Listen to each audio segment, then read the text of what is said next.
पश्चिम बंगाल में बीजेपी की सियासत पिछले 8 महीने से हाशिए पर गए बीजेपी के पूर्व अध्यक्ष दिलीप घोष फिर से एक्टिव हो गए हैं। केंद्रीय गृह मंत्री अमित शाह से बातचीत करने के बाद दिलीप घोष प्रदेश बीजेपी कार्यालय पहुंचे और प्रदेश अध्यक्ष समीप भट्टाचार्य के साथ बैठक की और बहुत जल्द ही मैदान में लौटने का वादा किया है। प्रदेश बीजेपी अध्यक्ष सौमिक भट्टाचार्य ने कहा है कि अब से दिलीप घोष को हर जगह देखा जाएगा। अरे दिलीप घोष सक्रिय है, सक्रिय था, वो सक्रिय रहेगा। दिलीप घोष एक हार्डकोर पॉलिटिकल एनिमल है। दिलीप घोष इस परिवार का सदस्य है, बचपन से जुड़े हुए हैं। जाए तो जाए कहां?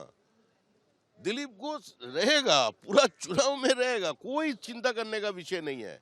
कुछ लोग ज्यादा उत्सुक है इसलिए ये क्यों दिलीप घोष आए। अरे ये पार्टी दिलीप घोष का घर है, परिवार है, सबका घर है, तो क्यों नहीं आए। दरअसल इसके पहले उन्हें लंबे समय से किसी भी मीटिंग या कमेटी की बैठक में नहीं देखा गया था, जिसके बाद से तमाम तरह के सवाल उठ रहे थे। उन्हें बीजेपी के किसी भी कार्यक्रम में शायद बुलाया ही गया हो। अब वही दिलीप घोष ने प्रेस कॉन्फ्रेंस की और कहा कि बहुत जल्द ही पब्लिक मीटिंग में वो नजर आएंगे। दिलीप घोष ने कहा कि गृहमंत्री अमित शाह ने कहा कि हमें अपनी पूरी क्षमता का इस्तेमाल करना होगा और इस दिन दिलीप घोष ने बीजेपी के प्रदेश अध्यक्ष समीप भट्टाचार्य से मुलाकात की। उन्होंने कहा कि कई कमेटियां बनाई गई और जिनके बारे में उन्हें पता ही नहीं था। मैं कोई पदाधिकारी नहीं हूँ पार्टी का, या तो जनप्रतिनिधि भी नहीं हूँ, एमएलए एमपी, इसलिए मेरा काम संगठन चलाने का नहीं है।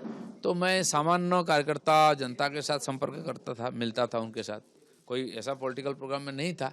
आज पार्टी मुझे बुलाया है, काम करने के लिए बोला है और माननीय अमित शाह जी ने, जिनके देखरेख में बंगाल में भाजपा खड़ा हुआ है, वो खुद आए हैं, उनका भी आदेश है काम करने के लिए। तो मैं इसलिए काम में लग गया। माननीय अध्यक्ष जी से मिला आज, उनकी अनुमति लेके उनसे बातचीत करके काम शुरू कर दिया मैंने।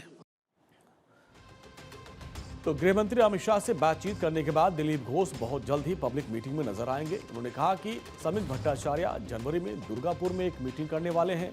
दिलीप घोष उस मीटिंग में मौजूद रहेंगे। दिलीप घोष ने कहा कि पार्टी उन्हें जिस तरह से इस्तेमाल करेगी वो उस तरीके से काम करेंगे। उन्होंने कहा कि अगर चुनाव लड़ने को कहा जाएगा तो वो लड़ेंगे।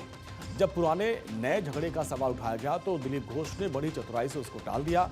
उनके शब्दों में, जब पार्टी में नए नेता आते हैं तो उन्हें सब कुछ नए सिरे से समझना पड़ता है।